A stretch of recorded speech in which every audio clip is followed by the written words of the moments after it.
Big boss OTT మినహాయిస్తే ఇప్పటి వరకు బిగ్ బాస్ తెలుగు హిస్టరీలో విజేతగా నిలిచిన లేడీ కంటెస్టెంట్ లేరు. తెలుగులో ఇప్పటి వరకు మొత్తం 7 సీజన్లు నడిస్తే అందులో మెయిల్ కంటెస్టెంట్సే విజేతగా నిలిచారు.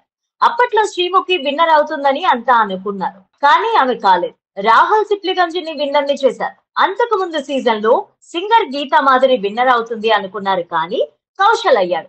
ఆ 2 సీజన్ల తర్వాత అంత టాప్ ఫైట్ ఇచ్చిన వాళ్ళు లేరనే చెప్పాలి. తొలి వారంలో బయటకు వచ్చేసిన బేబక్క బిగ్ బాస్ సీజన్ 8 విన్నర్ ఎవరో చెప్పేసింది. దాంతో పాటు రెండో వారంలో ఎవరు ఎలిమినేట్ అవుతారో కూడా జోస్యం చెప్పింది. హౌస్ లోకి వెళ్లి హౌస్ లో పరిస్థితుల్ని చూసి ఆ హౌస్ లో వాళ్ళు ఎలా గేమ్ ఆడుతున్నారు, ఎవరెవరు ఏ ఏ స్ట్రాటజీలు ప్లే చేస్తున్నారు, అసలు అక్కడ జెన్యూన్ గా ఉన్నదెవరు, ఫాల్తూ గేమ్లు ఆడుతున్న కంటెస్టెంట్ ఎవరో కూడా చెప్పింది. ఇక ఇప్పటి వరకు బిగ్ బాస్ విన్నర్ గా ఒక్క అమ్మాయి కూడా అవ్వలేదు. ఈసారి ఖచ్చితంగా మా విష్ణుప్రియ విన్నర్ అవుతుంది. నా సపోర్ట్ తప్పకుండా విష్ణుప్రియకే ఉంటుంది. ఆమె ప్యూర్ గా ఆడుతుంది. ఆమెకి ఎలాంటి స్ట్రాటజీలు లేవు. నైనిక, విష్ణు, నబీల్ అఫ్రిది, సీత ఈ నలుగురు జెన్యూన్ గా గేమ్ ఆడుతున్నారు. ఎలాంటి స్ట్రాటజీలు లేవు. విష్ణుప్రియ, అభయ్ నవీన్ టాప్ 5 లో ఉంటారు. తొలి వారంలో మణికంఠ పోతాడని అనుకుంటే నేనే బయటకు వచ్చేసాను. అతని సింపతి గేమ్ మీద వర్కౌట్ అయింది.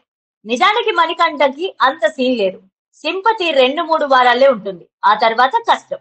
అతను నాలాగే బయటికి రావాల్సిందే. నబీల్ అఫ్రిది చాలా రియల్ గా ఆడుతున్నారు. అక్కడ రియల్ గా ఉంటే వర్కౌట్ కాదు, స్ట్రాటజీలు ప్లే చేయాలి. మంచిగా ఉంటే బయటకు పంపేస్తారు.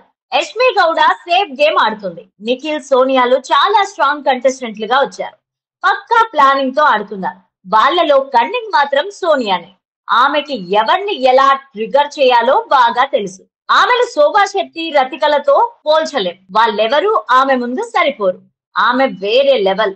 ఆమె లవ్ ట్రాకుల గురించి నాకు తెలియదు. ఇక రెండో వారంలో ఆదిత్య ఓం బయటకు వచ్చే ఛాన్స్ ఉంది.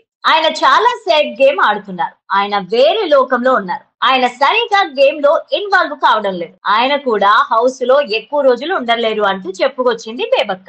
అయితే బేబక్క చెప్పినట్టుగానే విష్ణుప్రియ విన్నర్ అయ్యే ఛాన్స్ లేకపోలేదు. ఇక నిన్న నామినేషన్స్ లో సోనియా వాగిన వాగుడుకి, ఆమె నీచమైన మాటలకి విష్ణుప్రియ గ్రాఫ్ ఒక్కసారిగా పెరిగింది. విష్ణుప్రియ క్యారెక్టర్ గురించి, ఆమె ఫ్యామిలీ గురించి సోనియా పర్సనల్ అటాక్ చేయడం, విష్ణుప్రియ దాన్ని సింపతిగా మలుచుకోకుండా జెన్యూన్ గా జనం చూస్తున్నారులే అని అనుకోవడంతో ఆడియన్స్ మద్దతు ఒక్కసారిగా విష్ణుప్రియకి పెరిగింది. పైగా ఇప్పటి వరకు బేపక్క అనుకున్నట్టుగా ఒక్కరు కూడా లేడీ కంటెస్టెంట్ విన్నర్ కాలేదు. కాబట్టి ఈసారి మాత్రం ఆ కోటాని భర్తీ చేస్తూ విష్ణుప్రియ బిగ్ బాస్ ట్రోఫీని ఎత్తుకెళ్లడానికి అన్ని అర్హతలు ఉన్నట్టే.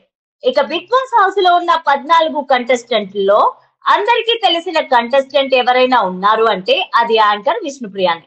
ఆమె పైన, ఆమె చేసిన షోల పైన జనంలో నెగిటివిటీ ఉందా లేదంటే పాజిటివిటీ ఉందా అన్నది పక్కన పెడితే, గుడ్డియం మెల్ల అన్నట్టుగా హౌస్ లో ఉన్న కంటెస్టెంట్ లో కాస్తో కూస్తో జనానికి తెలిసిన కంటెస్టెంట్ అంటే విష్ణుప్రియానే.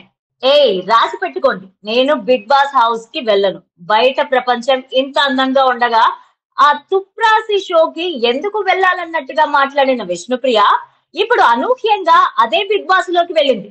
ఇక మొదటి వారంలో పెద్దగా ఆటలో ఇన్వాల్వ్ కాలేకపోయినా కూడా నిన్నటి నామినేషన్స్ లో విన్నర్ రేస్ లోకి ముందుకొచ్చింది విష్ణుప్రియ.